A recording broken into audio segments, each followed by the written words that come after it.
क्या आप जानते हैं स्टॉक मार्केट की शुरुआत दुनिया में हुई कैसे? आज मैं आपको बताता हूं। सन 1602 की बात है। डच ईस्ट इंडिया कंपनी, यहां पे मैं इंग्लिश वाली ईस्ट इंडिया कंपनी की बात नहीं कर रहा, वो सन 1600 में शुरू हुई थी। उसके 2 साल के बाद शुरू होती है डच ईस्ट इंडिया कंपनी। अब काम ही सिमिलर ही करते थे, शिप्स को बेचते थे दुनिया के अलग अलग कोने में ट्रेडिंग के लिए, गोल्ड की, स्पाइसेस की, सेरेमिक यूटेंसिल्स की। तो अब अगस्त सन 1602 की बात बता रहा हूं मैं आपको। डच ईस्ट इंडिया कंपनी ने लोगों के सामने ऑफर रखा, खासकर अमीर लोगों के सामने, कि आप हमारी कंपनी को पैसा दो और हमारी कंपनी शिप्स भेजेगी अलग अलग जगहों पे, पैसा कमा के आएंगे हम। और जब हम पैसा कमा के आएंगे, उन शिप्स का जो प्रॉफिट होगा, उस प्रॉफिट का 1 शेयर हम आपको भी देंगे। अब हम आपको शेयर देंगे, इसके लिए आप हमें क्या दो? आप हमें बदले में पैसे दे दो। अब कुछ अमीर लोगों ने इन्वेस्टमेंट कर दी, शिप्स गई, मुनाफा कमा के आई। अब लोगों को दिखा भाई स्टार्टिंग में जिन लोगों ने पैसा लगाया था उन्हें मुनाफा हो रहा है, उन्हें प्रॉफिट आ रहा है, तो और लोगों ने भी पैसा लगाना शुरू कर दिया। और इस तरीके से जाने अनजाने में सही डच ईस्ट इंडिया कंपनी ने स्टॉक मार्केट को जन्म दे दिया। और ये हो क्या रहा था? ये हो रहा था एम्स्टरडैम में। एम्स्टरडैम में दुनिया का पहला स्टॉक एक्सचेंज बना, जिसे हम बोलते हैं एम्स्टरडैम स्टॉक एक्सचेंज। अब आज की डेट में तो नाम चेंज हो गया उसका, बट अब मैं आपको, जैसे मैंने बताया कि दुनिया का पहला स्टॉक मार्केट कैसे शुरू हुआ, स्टॉक एक्सचेंज कैसे शुरू हुआ, और जो ये शेयर्स दिए गए ना, ये शेयर्स देना प्रॉफिट के बदले में, इसे हम आईपीओ बोलते हैं। और आईपीओ का मतलब होता है इनिशियल पब्लिक ऑफरिंग। जब फर्स्ट टाइम कोई कंपनी पब्लिक को ऑफर करती है अपने शेयर्स, तो दुनिया का फर्स्ट आईपीओ कब हुआ? सन 1602 में, जैसे मैंने आपको बताया, डच ईस्ट इंडिया कंपनी ने किया। अब इसी तरीके से क्या हम इंडियन स्टॉक मार्केट को भी समझ सकते हैं? The answer is yes. अब कोई भी कंपनी अगर आज की डेट में इंडिया में भी फर्स्ट टाइम लोगों को शेयर्स ऑफर करेगी, मान लेते हैं एक इंडियन कंपनी है भैया, पापड़ और अचार बनाती है, बहुत अच्छा बनाती है, और फर्स्ट टाइम वो सोचती है हम लोगों को भी ऑफर करेंगे हमारी कंपनी के शेयर। अब हम शेयर क्यों दें अपनी कंपनी के? अब मान लीजिए आपके घर में आपके फादर कोई बिजनेस करते हैं, तो बिजनेस में हिस्सेदारी क्यों दें? या तो वो आके पैसा लगाए बिजनेस में, पैसा लगाएगा तो पैसा से बिजनेस ग्रो हो सकता है ना। तो इसीलिए एक कंपनी जो पापड़ और अचार बनाती है, ये पापड़ और अचार बनाने वाली कंपनी को हम P&A कंपनी बोल देते हैं। ये पापड़ और अचार की कंपनी लोगों से चाहती है कि वो हमें पैसे दे दें।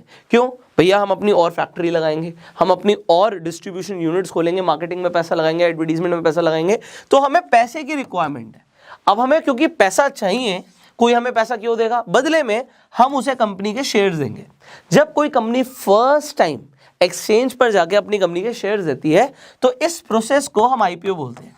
जैसे कि अभी आपने समझा दुनिया का फर्स्ट आईपीओ कैसे हुआ, डच ईस्ट इंडिया कंपनी ने किया। उस टाइम पे तो क्या होता था, पेपर पर होता था सब कुछ, पेपर्स मिलते थे लोगों को। डच ईस्ट इंडिया कंपनी की सन 1602 की बात कर रहा हूँ, तो कॉफी शॉप्स के अंदर, बंदरगाहों पर लोगों को शेयर्स दिए जाते थे। आज की डेट में सोचो कितना सिंप्लीफाई हो गया। आप घर पे बैठे बैठे अगर आप सिर्फ अपना सिंपल स्टेप्स को फॉलो करके अपना डीमेट अकाउंट खोल लो, तो डीमेट अकाउंट में आपको रिकमेंड करूंगा कि आप अपस्टॉक्स पे खोल लीजिए, लिंक डिस्क्रिप्शन कमेंट बॉक्स में है, फ्री में आपका अकाउंट खुल जाएगा। जिससे होगा क्या कि आप इंडिया की टॉप कंपनीज के अंदर इन्वेस्टमेंट कर सकते हो। लेट से रिलायंस के अंदर, टाटा के अंदर, आईटीसी के अंदर आप अपनी इन्वेस्टमेंट कर सकते हो। और अगर लोग मेरे से पूछेंगे तो मैं यही बोलूंगा उन्हें कि अगर आपको स्टॉक मार्केट सीखना है ना, तो सबसे आसान तरीका है स्टॉक मार्केट को सीखना कि आप स्टॉक मार्केट में इन्वेस्टमेंट शुरू कीजिए। जब तक आप पानी में उतरेंगे नहीं, आप तैरना सीखेंगे नहीं। बट फिर भी कॉन्सेप्ट समझाना मेरा काम है, तो मैं आपको कॉन्सेप्ट बता रहा था कि इस तरीके से आईपीओ आ गया। अब ये आईपीओ जब आता है, ये शेयर्स कहीं लिस्ट होंगे, तो जो शेयर्स को खरीदा और बेचा जाएगा, इसके लिए एक एक्सचेंज होता है। जैसे कि हर चीज का एक बाजार होता है। अब स्टॉक मार्केट स्टॉक्स का बाजार है, सिमिलरली सब्जी का बाजार को हम बोलते हैं ना, सब्जी का बाजार है। इसी तरीके से हर चीज का अलग अलग बाजार होता है। अब यहाँ पे जो एक्सचेंज है इंडिया के अंदर, अभी हमने एम्स्टरडैम स्टॉक एक्सचेंज की बात करी, तो इंडिया के अंदर 2 स्टॉक एक्सचेंज है। BSE जो कि पहले शुरू हुआ, बॉम्बे स्टॉक एक्सचेंज, और दूसरा है NSE, नेशनल स्टॉक एक्सचेंज। हमारी इंडियन स्टॉक मार्केट में 5000 से ज्यादा कंपनीज लिस्टेड है, और नई नई कंपनीज आती रहती हैं। अब अगर नई कंपनी आएगी तो सबसे पहले उसे क्या लाना पड़ेगा? उसे आईपीओ लाना पड़ेगा, इनिशियल पब्लिक ऑफरिंग। जैसे कि आपने सुना होगा LIC अपना आईपीओ लेकर आने वाली है, ओयो अपना आईपीओ लेकर आने वाली है, स्नैपडील अपना आईपीओ लेकर आने वाली है। ये कंपनीज लिस्टेड नहीं है, बट बहुत सारी कंपनीज लिस्टेड है, जैसे कि Asian paints, Pidilite, Tata Motors, Reliance. आप लिस्टेड कंपनीज के अंदर इन्वेस्टमेंट कर सकते हो, और जो फर्स्ट टाइम जब कंपनी आएगी उसके अंदर जब आप इन्वेस्टमेंट करेंगे, इसे हम आईपीओ बोलेंगे। आई होप आपको इतना कंसेप्ट समझ आ गया हो। बट अब एक बहुत इंपॉर्टेंट सवाल होता है लोगों का कि यार ये शेयर्स जो हैं हम खरीद लेते हैं, बट ये रोज ऊपर नीचे क्यों जाते हैं? आज मैंने एक शेयर खरीदा, मान लो आपने एक शेयर 100 रुपए के भाव पे खरीदा, कभी वो 101 का दिखता है आपको, कभी वो 102 का दिखता है, कभी वो आपको 99 का दिखता है। तो ये ऊपर नीचे क्यों जाता है, इसका रीजन क्या है? इसका रीजन आज मैं आपको बताता हूं। देखिए, एक प्रिंसिपल होता है जिसे हम बोलते हैं डिमांड एंड सप्लाई। अब इस डिमांड और सप्लाई को समझते हैं। डिमांड और सप्लाई का सिंपल सा मतलब क्या है कि अगर किसी भी चीज की डिमांड बहुत ज्यादा है और सप्लाई कम होगी तो उसका रेट बढ़ जाएगा। एग्जाम्पल के लिए देखिए, मान लेते हैं इंडिया की लड़ाई हो जाती है। इंडिया की लड़ाई हो गई जी रशिया से, इंडिया की लड़ाई होगी, भगवान ना करे हो, बट मैं एक एग्जांपल ले रहा हूँ कि रशिया से लड़ाई हो जाती है, अरेबिक कंट्रीज से लड़ाई हो जाती है, यूएई से लड़ाई होगी, सऊदी से लड़ाई होगी हमारी। अब अगर बाई चांस लड़ाई हो गई तो लड़ाई में क्या होगा वो अलग बात है, बट अगर लड़ाई हो जाती है एक सिंपल सा, या मान लो कोई मन मुटाव हो गया जी, उन्होंने बंद कर दिया जी हम आपको क्रूड ऑयल नहीं देते, हम आपको पेट्रोलियम प्रोडक्ट्स नहीं देते। तो मैं आपको एक एग्जांपल के लिए दे रहा हूँ कि अगर इंपोर्ट नहीं होगा, हमारा इंडिया के अंदर हम पेट्रोलियम प्रोडक्ट्स को इंपोर्ट करते हैं ज़्यादातर, तो अगर इंपोर्ट नहीं होगा तो उससे होगा क्या, पूरे इंडिया की कितनी बड़ी डिमांड है पेट्रोल की, हर किसी को अपनी गाड़ी में तेल भरवाना है। अब अगर तेल कम होगा तो उसके रेट बढ़ जाएंगे। That just an example. अगर आपको आम बहुत पसंद है और इस बार मान लेते हैं आम की खेती खराब हो गई, कोई कीड़ा लग गया या फिर बरसात बहुत ज्यादा हो गई या कुछ भी फैक्टर हो गया और आम मार्केट में खत्म हो गया, तो जिसके पास होगा वो बहुत ज्यादा रेट पे बेचेगा।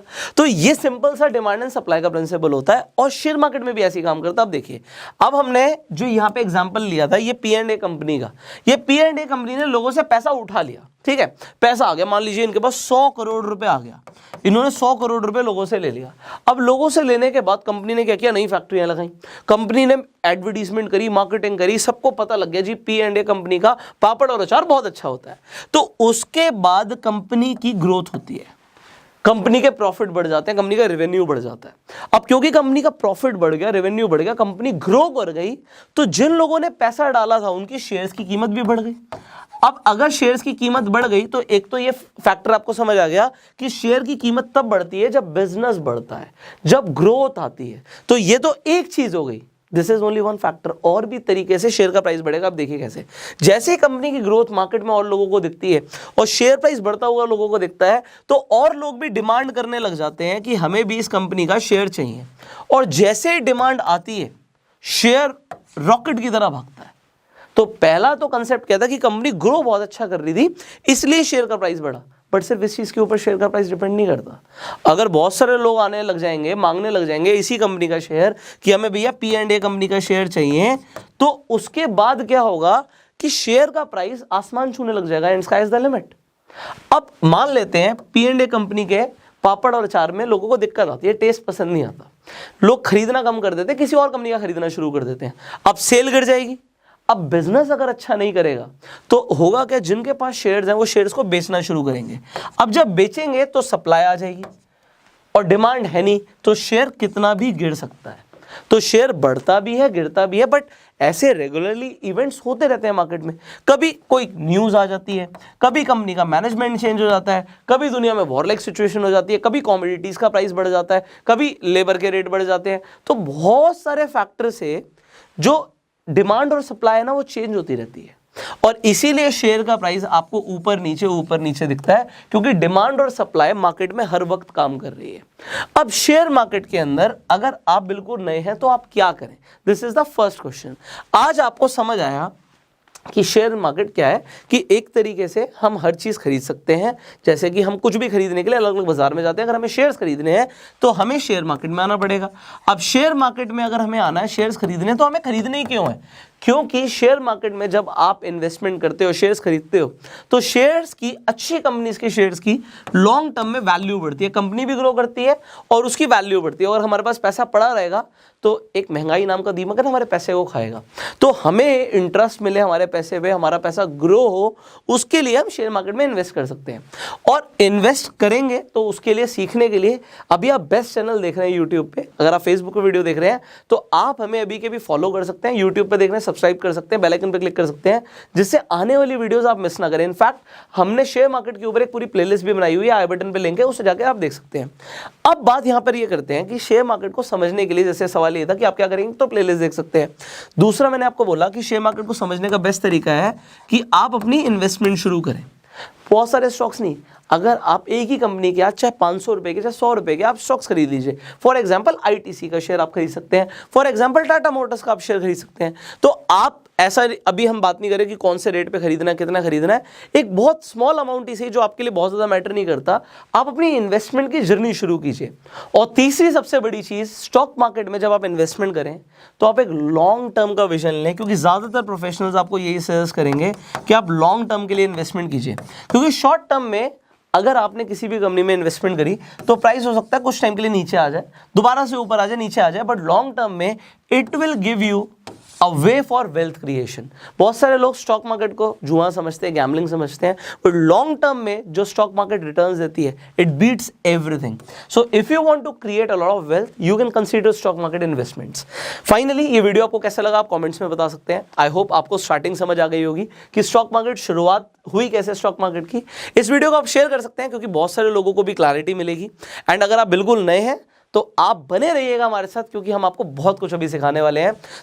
आप अपस्टॉक्स पर जाकर अपना फ्री में डीमैट अकाउंट खोल सकते हैं स्टॉक मार्केट इन्वेस्टमेंट के लिए। लिंक डिस्क्रिप्शन कमेंट बॉक्स में है। एंड अपना प्यार देने के लिए इस वीडियो को लाइक कर दीजिए। I will see you in the next video. Till that time, you go self made.